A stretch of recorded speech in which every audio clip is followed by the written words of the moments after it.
One of the problems to which the international community fails to devote enough attention is the Kashmiri conflict, awaiting a solution for 72 years. The stability and prosperity of South Asia cannot be separated from the Kashmiri issue.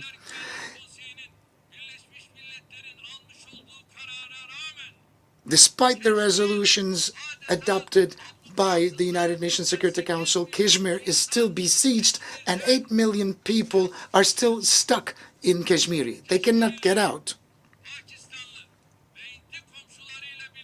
In order for the Kashmiri people to look towards a safe future with their Pakistani and Indian neighbors, it is imperative to solve this problem through dialogue on the basis of justice and equality instead of conflict.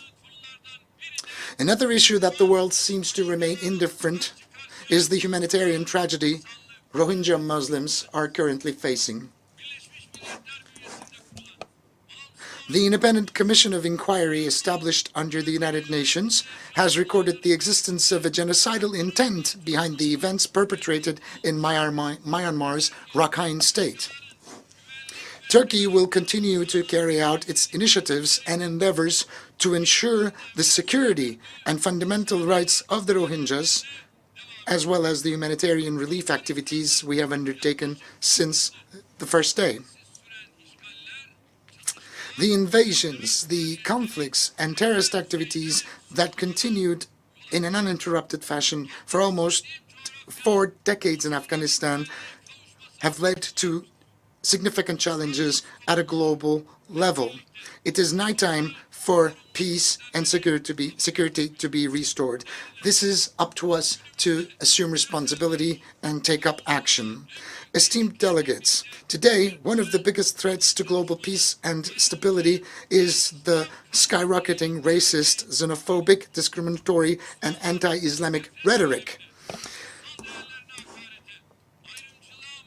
Muslims are ranking number 1 who are the subjects of hate speech, discrimination, and defamation against their sacred values. The most striking example is the terrorist attack that took place last March in Christchurch in New Zealand. Just like the terrorist attack targeting Muslims in New Zealand was unacceptable, the acts of terrorism targeting Christians in Sri Lanka and Jewish communities in the United States are equally wrong and unacceptable. We are responsible for turning this disease into a raging insanity. The populist politicians seeking to garner votes by provoking these tendencies, as well as the communities normalizing hate speech under the pretext of freedom of expression, are in the leading spots, and they are the ones to blame. The prejudice, the ignorance and bigotry, as well as the attempts of marginalization towards the migrants, particularly the Muslims, pave the way for the rising of these morbid tendencies. This scourge can only be defeated by common will and efforts. It is our fundamental duty as statesmen and stateswomen to adopt an inclusive and tolerant public rhetoric to eradicate this foe once and for all. The Honorable Secretary General of the UN has recently introduced an action plan for safeguarding religious sites. It's a UN initiative in the establishment of which Turkey has shown political leadership as a part of Alliance of Civilizations.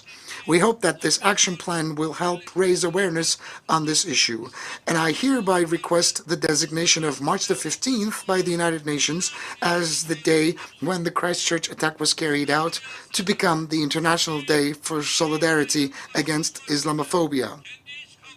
I also invite the Islamic world to start a thorough assessment of all the issues, particularly the Sunni-Shia divide, which have provided so far the ground for its internal conflicts, as well, which served as political instruments for power struggles and settle the disputes once and for all.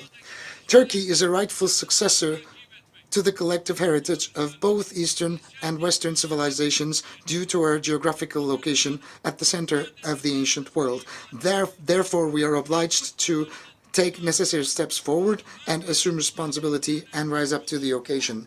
We continue to fulfill our responsibilities towards humanity as we are deeply affected, indirectly or directly, as a result of crises that besiege our region. A United Nations, and in particular a Security Council reformed on the basis of justice, moral values and conscience, will provide hope and aspiration to humanity once again. Turkey stands ready to support all of the endeavors and initiatives in that regard. With this understanding, we are willing to assume the presidency of the 75th United Nations General Assembly. Therefore, we have nominated for this important post Ambassador Volkan Bozkır, former Minister of European Union and current Chairman of the Foreign Affairs Committee of the Grand National Assembly of Turkey.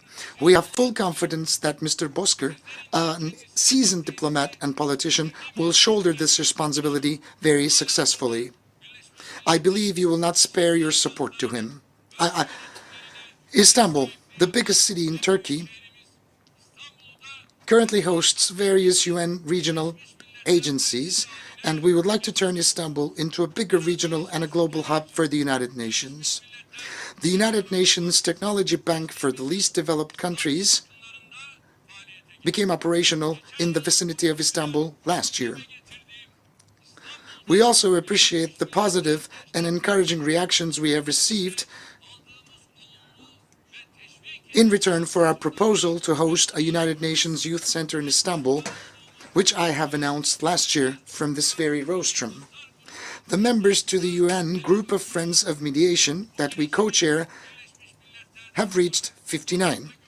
We have carried this UN initiative into the Organization for Security and Cooperation in Europe and the Organization of Islamic Cooperation. I believe that it is within our reach to find fair, equitable, and conscientious solutions to all of the global challenges that we face. And I would like to conclude my remarks with the following wishes. Freedom for all, peace for all, prosperity for all, justice for all, a peaceful and a safe future for all. I wish the work of the 74th session of the UNGA to be successful. I greet you all with my most heartfelt emotions, with love and respect on behalf of my people. Thank you.